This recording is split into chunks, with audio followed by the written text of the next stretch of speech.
Good day. This is Dimitri Lascaris coming to you for Reason to Resist from Kalamata, Greece.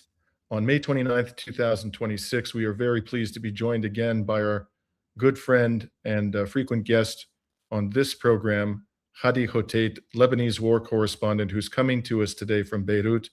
Welcome back to Reason to Resist, brother. Thank you, Dimitri, for inviting.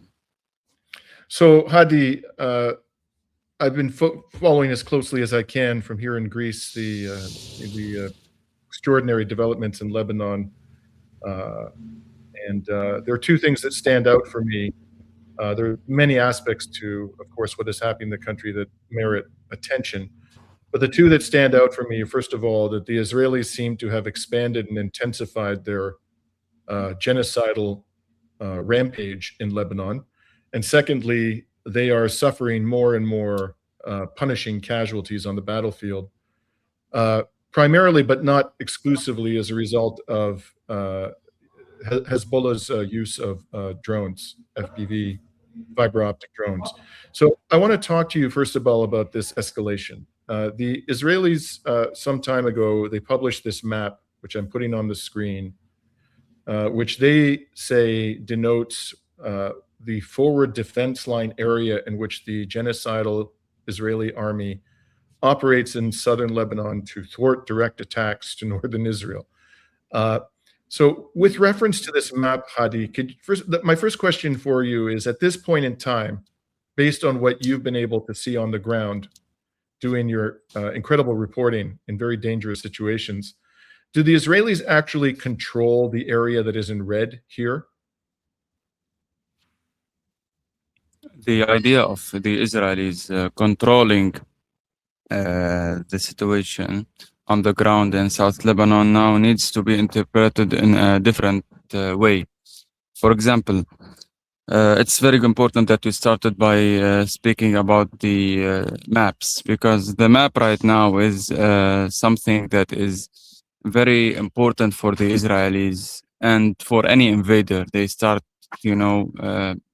publishing maps claiming that we have control over these areas, for example. The area that you see, according to the satellite map, the satellite imagery and the data that we are receiving, the presence of the Israelis in these villages in the initial red zone, this is the first map they published. I think, no, this is the second map, because it adds a bit of Yuhmar, Sheif and Zawtar and these areas to the red zone. This map is claiming the entire area from Al-Mansouri in the coastal area towards the Bint Jbeil area to the entire eastern side of Al-Hujair Valley. You remember Al-Hujair Valley, we crossed it many times when we were in South Lebanon. All the eastern side of it, they are now claiming it to be with the Israeli occupation, and also the part of Beaufort Castle where we went before. If you also remember, they right now want to control Beaufort Castle, and they added it to the red zone with Al-Khiyam and Marjayoun area. And also it goes until Haramoun Mountain and the borders with Syria. On the ground now, the Israeli presence in these areas that is labeled in red is very minimal. The Israelis are sending, they were initially in the first days after the 16th of April, trying to push as much excavators and bulldozers as much as they can to these areas to destroy the villages and wipe it out completely. After Hezbollah started to target these excavators and bulldozers with FPV drones in specific, and after these contractors, most of them are military contractors, but some of them are also soldiers. They were operating bulldozers. When they started dying and being injured, by the FPV drones.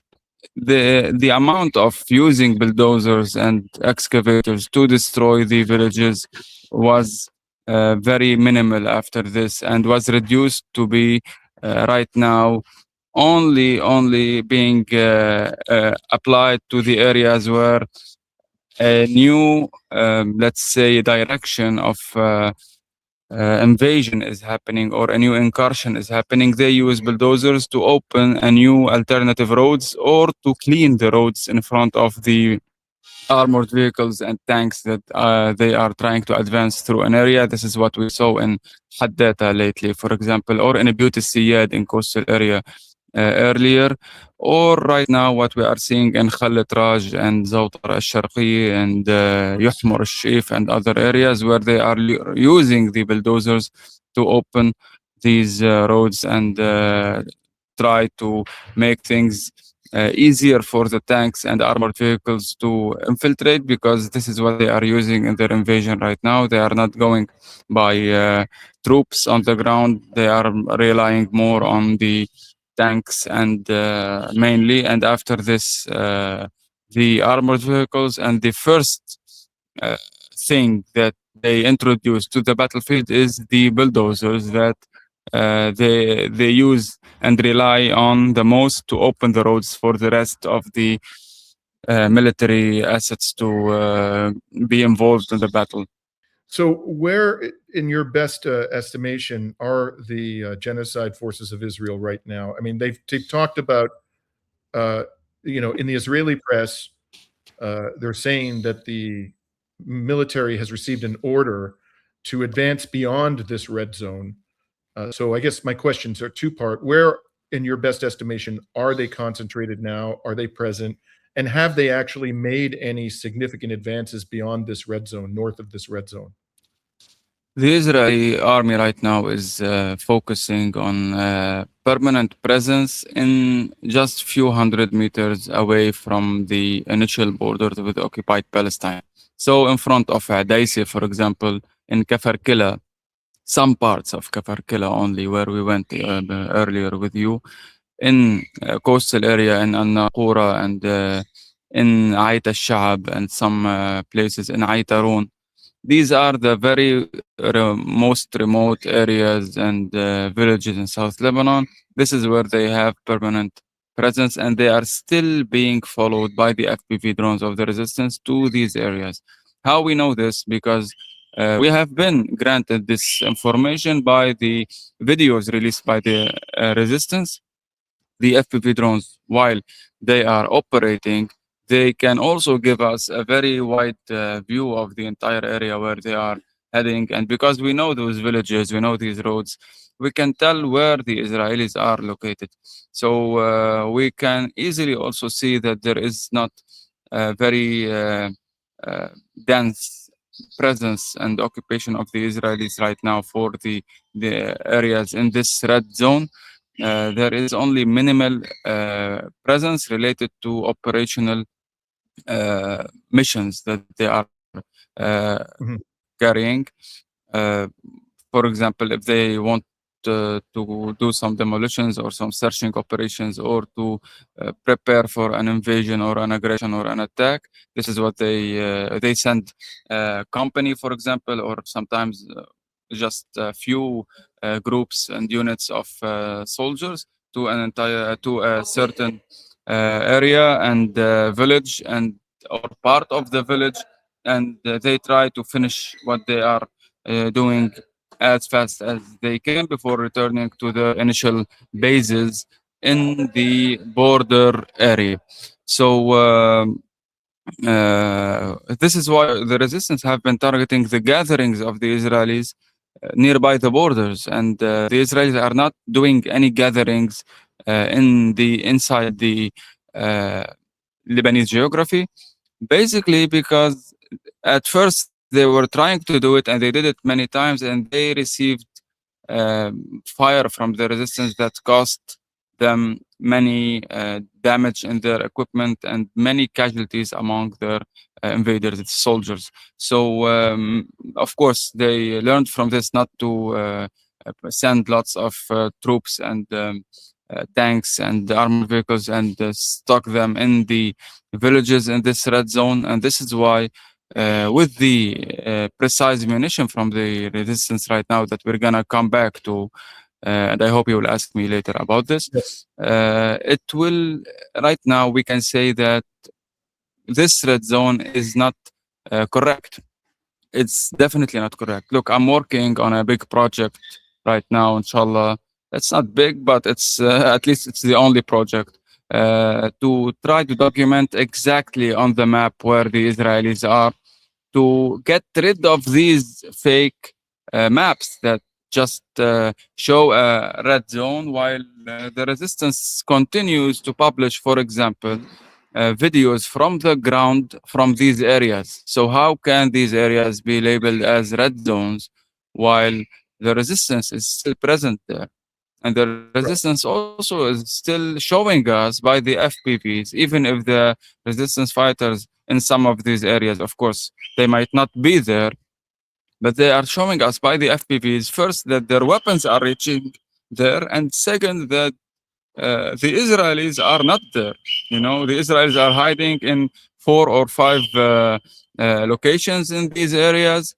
And for example, in this village, and but they labeled the entire village as a red uh, zone, which means that they are doing this, of course, as a part of the psychological warfare against our people, and also against the inside of occupied Palestine, where they want to claim that we are, look how much we took from Lebanon. But the reality is that more they are pushing inside Lebanon, they will be receiving more and more casualties, and many of the sons and daughters of the colonizers in occupied Palestine will have their sons and daughters sent back to them in coffins. Also, and this is what's happening, of course. Also, only yesterday, for example, in the same day, and I published this on my account on X, we had data showing Israeli tanks in some parts of Yuhmar al-Shif, behind northern of Litani River, still in the red zone. That this is the new red zone they issued after, like, they issued this, I think, in 19th of April, if I'm not Yes. mistaken, 18th or 19th of April. Yes. If this what we have yesterday was satellite imagery that is showing Israeli tanks, about 10 tanks in some parts of Yuhmar, Shqif. I'm sorry. I just want to make sure our audience understands what you're talking about here on the map. So you said Yokmar. I just want to draw people's attention to this. In the sort of in the center of the map, but on the right side, a little bit on the right side. It's the Right above blue the line, line. where the blue line of Litani River intersects with the red zone. You can Correct. put the map. Well, you can see it here. You can see Yochmar. Do you see that on the map? Okay, Hadi? yeah. It's right. I It's can't see it because I'm on my phone right now. It's very small, right. but I know It's where just it is. So yeah, it's just to the south of Beaufort Ridge, right? it's exactly the village that is overlooked by Beaufort Castle, where we met the first time. Yes. Yes. Okay. So you're saying that there was satellite imagery of approximately 10 tanks in Yochmar, right Yesterday. near the Beaufort Ridge, but at the same time they're launching airstrikes on Yochmar. Yes. Right. And what conclusion do you draw from that? That they don't have control on the village, and that they are still afraid of the resistance cells that Right. are still operating in the village, and that they are still receiving fire, and they are responding to the source of fire.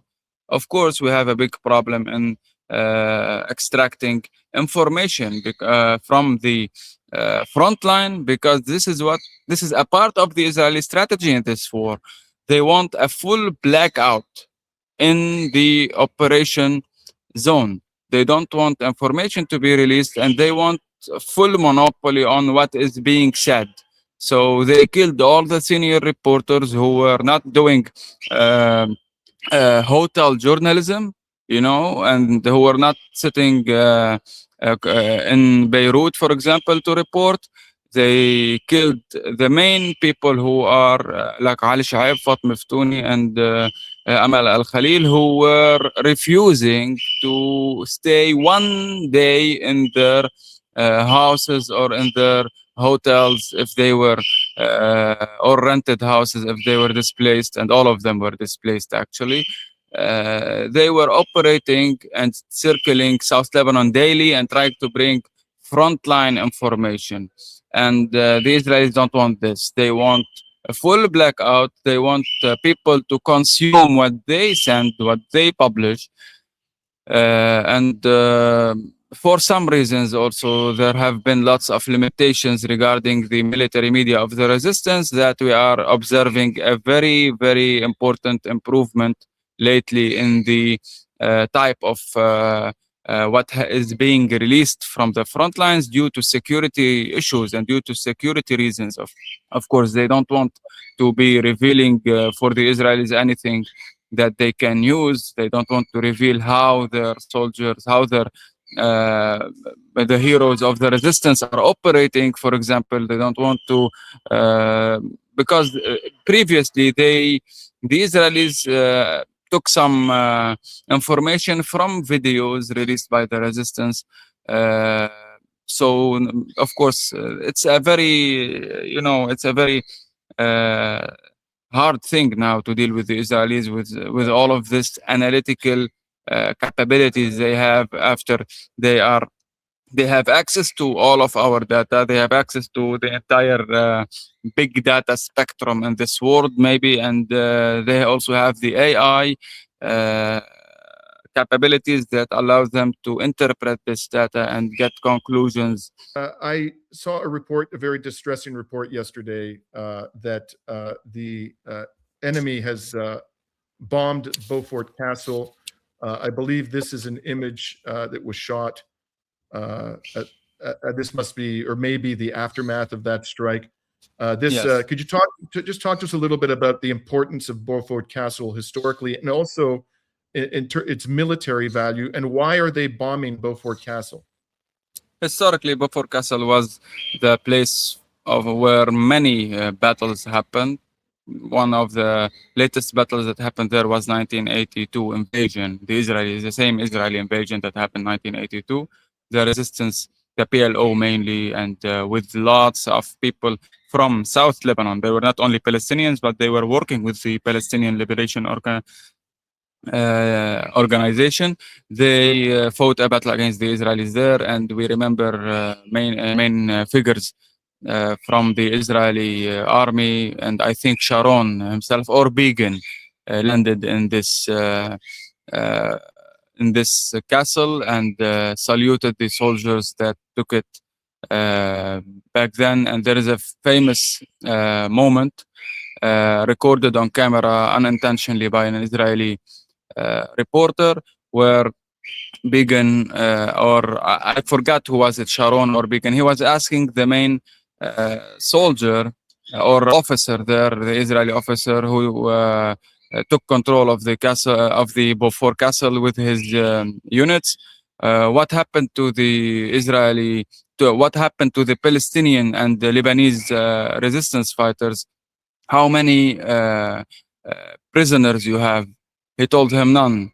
He told him why. He told him all of them fought until their last breath, and they fought until their last bullet, and all of them died. So when you and I visited Beaufort Castle, we were there 2 or 3 times, and we actually saw in real time an attack by the resistance on an Israeli military base, I believe. Yeah, you are very lucky. Right. When we went there was no military presence that we could see. We didn't see the resistance using the facility. No, so no, why would they bomb it if it's not being used by the resistance? Of course, they can assess that the castle is a strategic hill. It lies on a strategic hill. The strategic hill, as you see, it not only it overlooks the entire Palestinian occupied borders in the eastern sector. It also overlooks Marjayoun area, Nabatiya area, and most of South Lebanon until the central also mountain chain in Jizin and the Iqlim al-Tufah area. All of this means that, of course, the castle lies on a very strategic point. I have a video from 16th or 17th of April where I went there after directly on the day of the what was said to be a ceasefire, and as usual turned out to be a fake Israeli ceasefire that was discontinued 18 hours later. But I was able to sneak to the Beaufort Castle. I found some resistance members who were trying to dismantle an Israeli camera that was put on that castle by a drone before. So the resistance fighters, they told me this. I asked them, like, what's happening? They told me, you have to wait. So we finished dismantling a camera that was installed on the castle.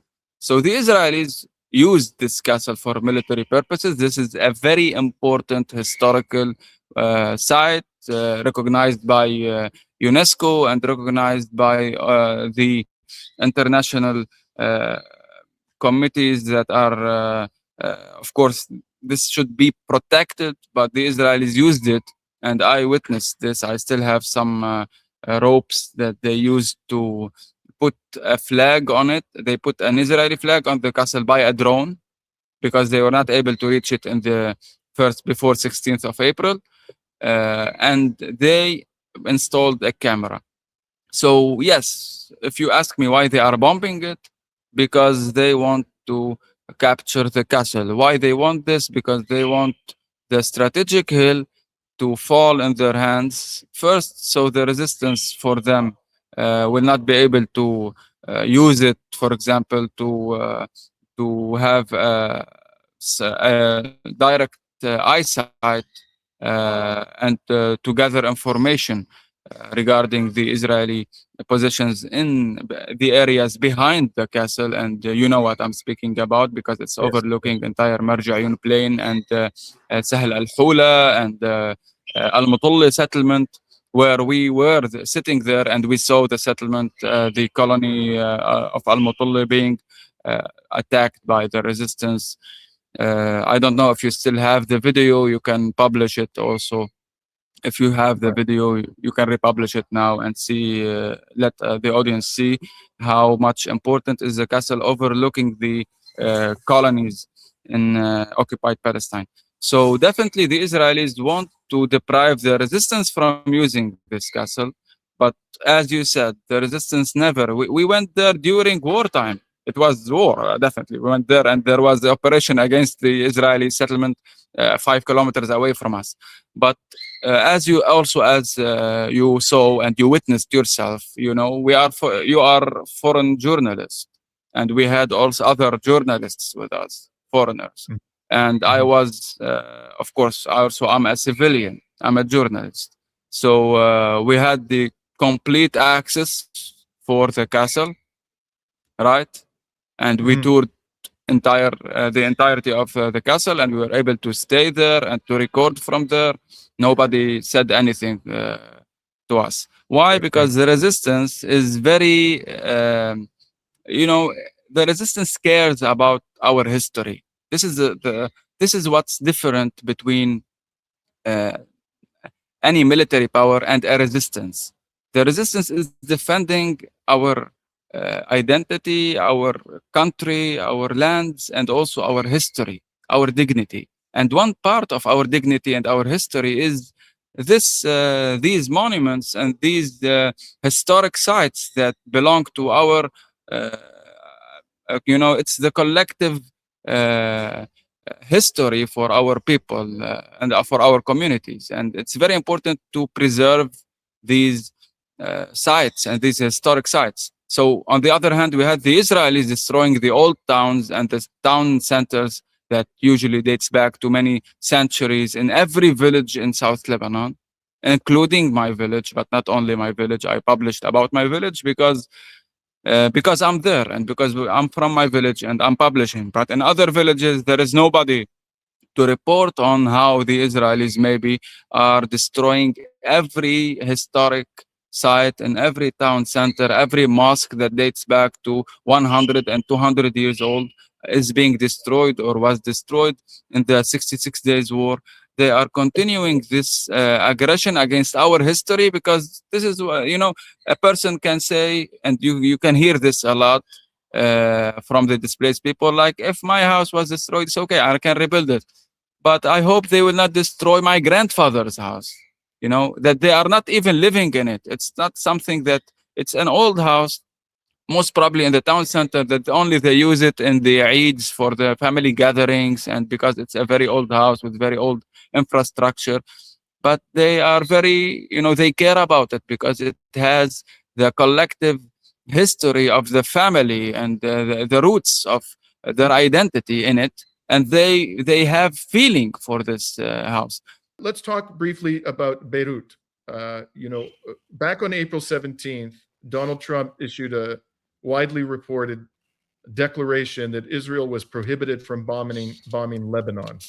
Of course, Israel continued to not only bomb Lebanon, but to commit war crimes all over the south of the country.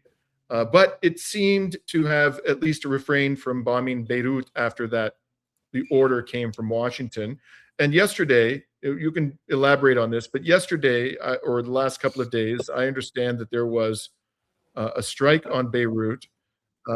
This may be an image of it. I haven't been able to confirm it, but this appears to be the aftermath of a strike on Beirut. And can you tell us what is, in fact, briefly, Hadi, the situation vis-a-vis Israel's attacks on Beirut? Is this I the first published time? about it yesterday, immediately when it happened. They targeted an apartment, two apartments in a residential building in Shweifet, Amrusi area. This is where it's an area that is near Ba'abda.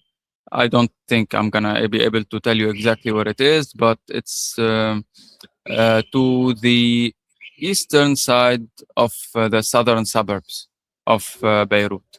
So it's not even like only inside. It's an area that also is mixed. It's half of it is Druze community, half of it is Shia, or maybe even like Druze, Shia, and Sunni population live in it. This area that was targeted, they claim that they are targeting high-value targets, commanders in the resistance. As usual, these claims are faced with the reality that they killed a mother and her daughter from Wahbi family, Zainab Wahbi and her daughter. And the martyr, her daughter was only like 2 or 3 years old, I believe, and the mother also is a young mother. They killed them while claiming that they are targeting Hezbollah commanders.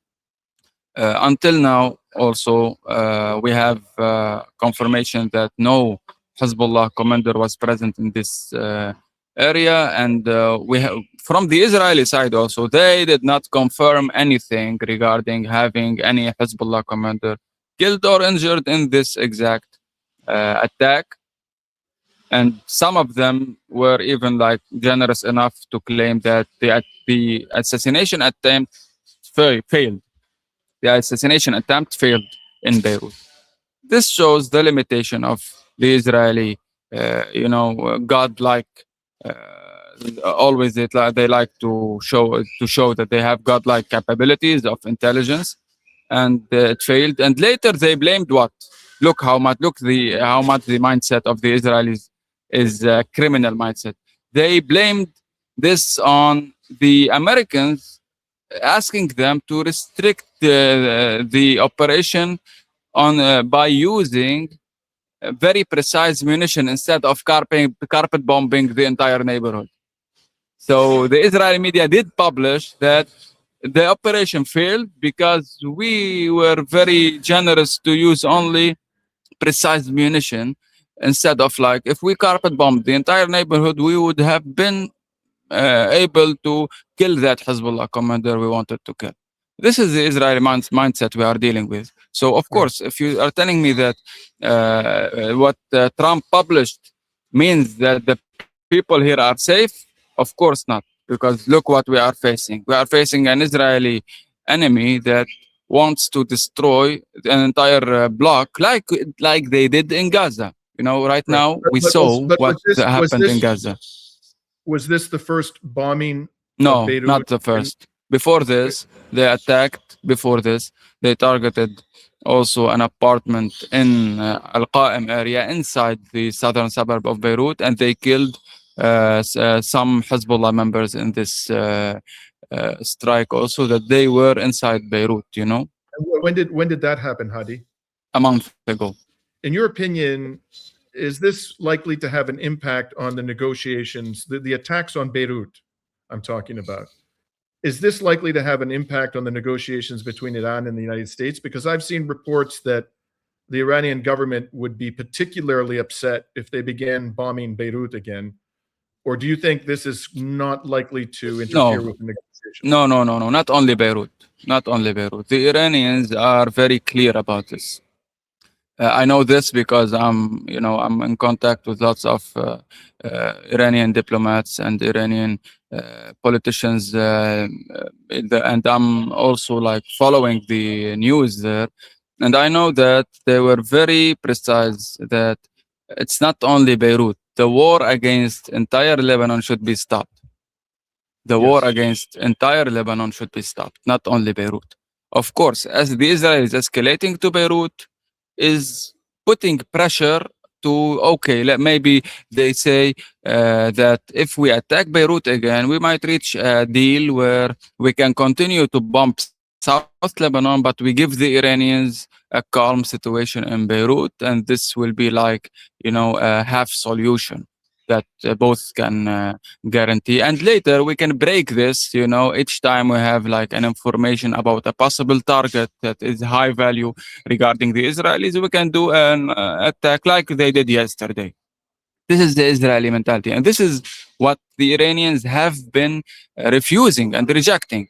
The Iranians don't want a calm situation in Beirut while the genocide in South Lebanon continues.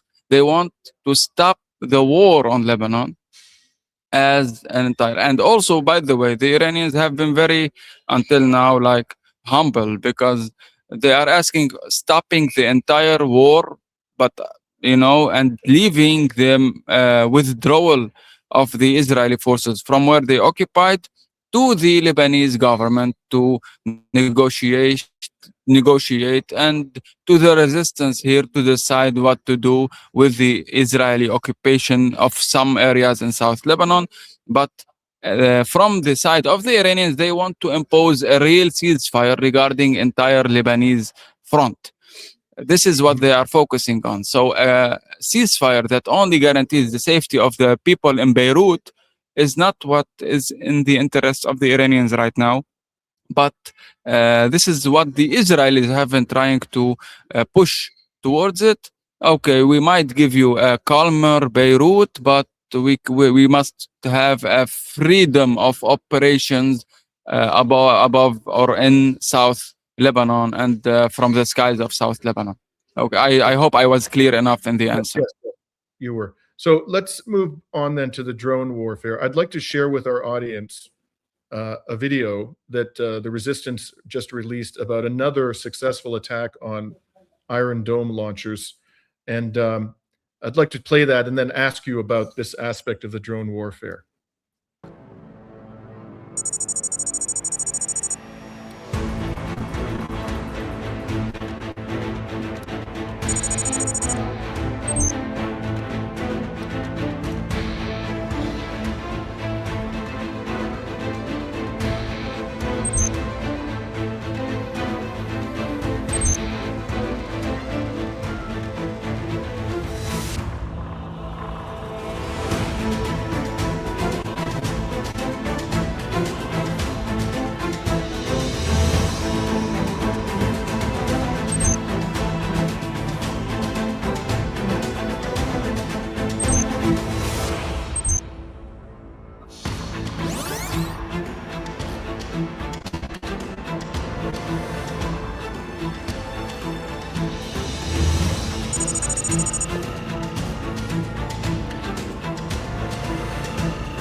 So I've seen multiple videos like this, Hadi, over the last several 12. weeks. I saw. Until now, 12 Iron Dome attacks. So does that mean 12 launchers were struck, or are you talking about 12 Yes, separate attacks? So this 12 is launchers. right. This is a significant percentage of the launchers in the Israeli arsenal, Iron Dome launchers. And I would imagine that these launchers are based upon in occupied Palestine. They're not based on Lebanese territory, right? Of course, in Yeah. Palestine, of course. So this, I would imagine, They don't introduce or push launchers to inside the Palestinian, to inside the Lebanese territories. so this is obviously diminishing the capacity of the Israelis to defend against missile and other drone attacks from Lebanon. Do you have you seen any attempt at the Israeli military to adapt at this very? This is a serious issue for the Israeli military that the resistance is now taking out systematically the Iron Dome launchers. Have they come up with any kind of an adaptation that is protecting these launchers from destruction? I'm publishing soon, very soon, in a few days, a big analytical piece that analyzes this situation more deeply and contextualize it in terms of what's happening. I will send it to you immediately when I publish it. This is where the tactics of using FPV drones has or start to have strategic consequences. You know, this is where introducing FPV drones stops being just a new tactic used by the resistance and is transformed to become something that might change the war strategy. Why? Because, of course, it will have strategic consequences because this is the resistance introducing real-time precise munition to the war equation as something systematic, not like used once or twice every 2 or 3 days, but used 20 or 30 times in each and every day on the entire front line and not in specific areas. So if you remember in the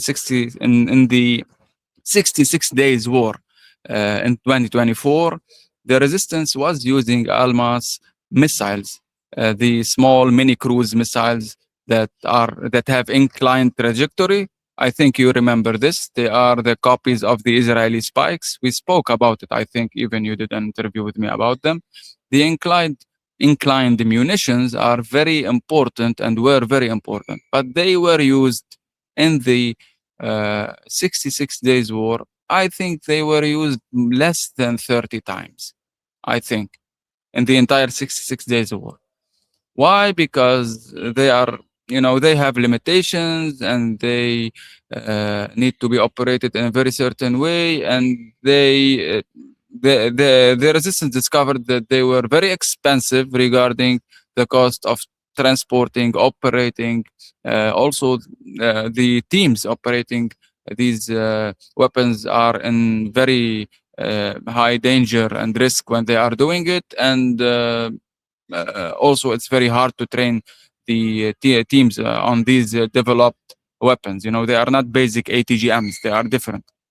So now we have the situation where every day the resistance is using 20 to 30 FPV drones. They have the same, if not a lot better, by the way, results. Why? Because the Almas ATGM the Almas guided munition, although it has an inclined trajectory, but it has a very limited range and maneuverability capabilities, and also it cannot be considered loitering munition. So it cannot go there and search for targets. You need intelligence, and you need, it's still a sophisticated thing. While although now in the videos published by the resistance, we are noticing that the FPV drone is going directly towards the target, which means that the teams of the drones, they have intelligence from the resistance. Like they have someone telling them the Israelis are located nearby the school of Hula, for example. So they send the drones directly towards the school of Hula, but they search for the targets and they target for example, the first drone goes, the drone finds, for example, 4 tanks. It targets one of them and it gives the order for the second one to go and target the second one and the third one and the fourth one. And we saw this, for example, when they targeted Al-Abbad position right next to Hula, which was a very important operation that I hope you have seen it, where the resistance did a massive attack on the entire base that is one of the most important bases on the eastern sector and the central sector.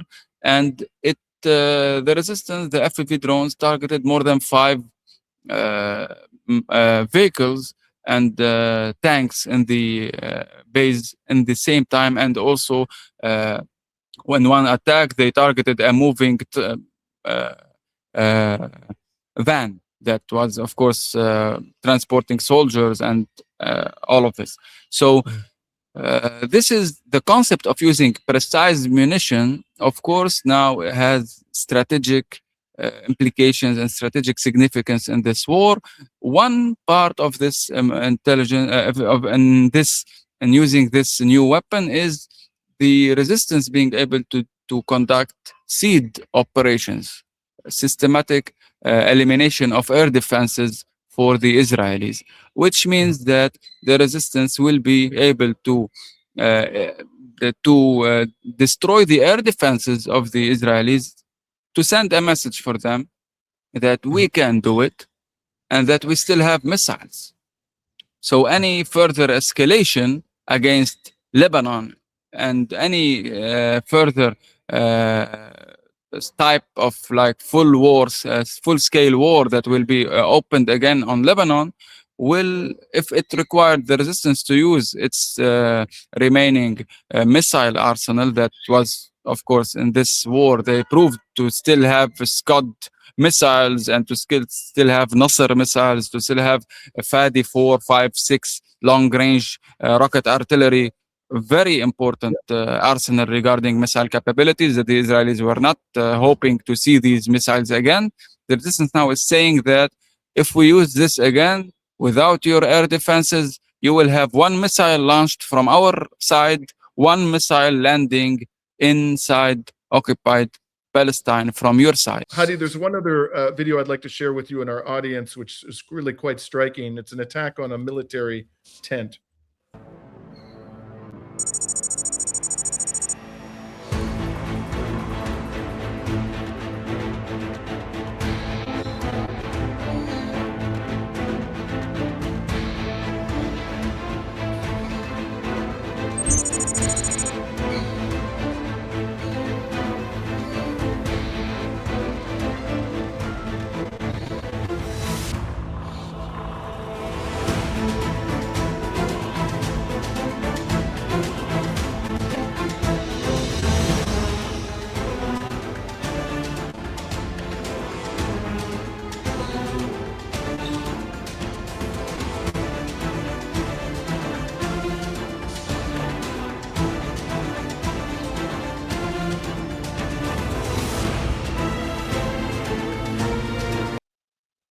Now, with that as background, that was an extraordinarily precise attack. It went right through a relatively small opening in this tent. And by the way, I'm not a military expert, but it didn't look like that base was taking any steps whatsoever to protect itself from FPV drone attacks. I mean, it's remarkable that that opening was there and it was just able to fly in and there was no attempt to take down the drone, nothing. There was no They netting. can't do anything. They can't. It's not there are no magic solutions. Yeah. So this is my question to you, Hadi, my last question for the day.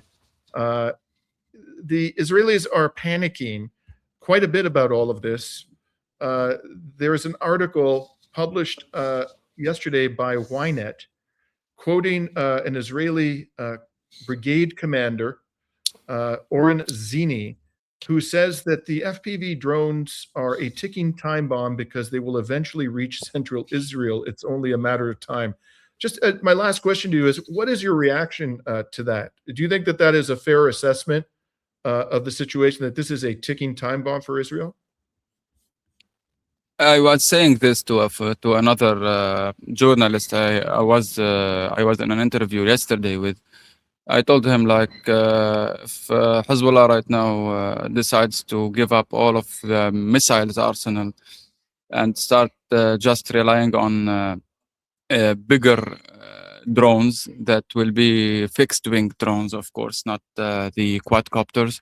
That fixed wing drones can carry more load to central Palestine. It will be a very smart move. You don't need Scud missile. You can make 10 fixed wing drones from the same warhead of a Scud missile, and it will have times 100 more impact on the Israelis, more than one Scud missile that might be intercepted by a very expensive Hates or Arrow 2 or 3 air defense, but it will still be very risky to fire it and everything, and very heavy for a resistance to possess right now. Resistance with these circumstances, to possess it, while an FPV drone or a fixed wing drone can be fired from anywhere and can be hidden anywhere and can be operated with minimal signature regarding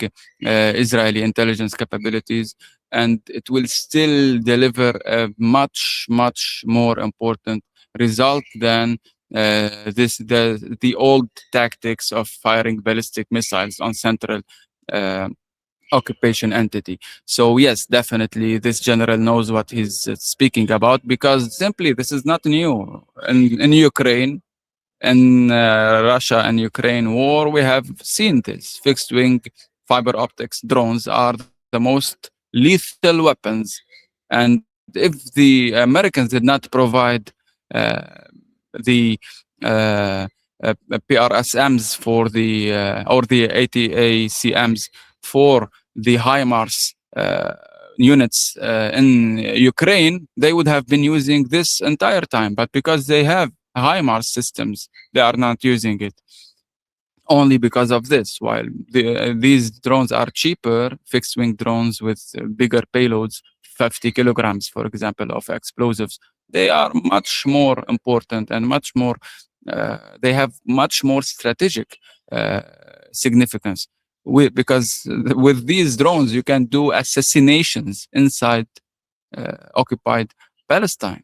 And this might be a real deterrent factor for the Israelis to continue their war. Imagine a 40 or 50 or 60 kilometer fiber optic range on a fixed wing drone with a 40 or 50 kilograms payload being fired from a location that is above the red zone and above even the Litani River, where the Israelis right now want to attack or occupy. They are saying to stop the threat from the FPV drones.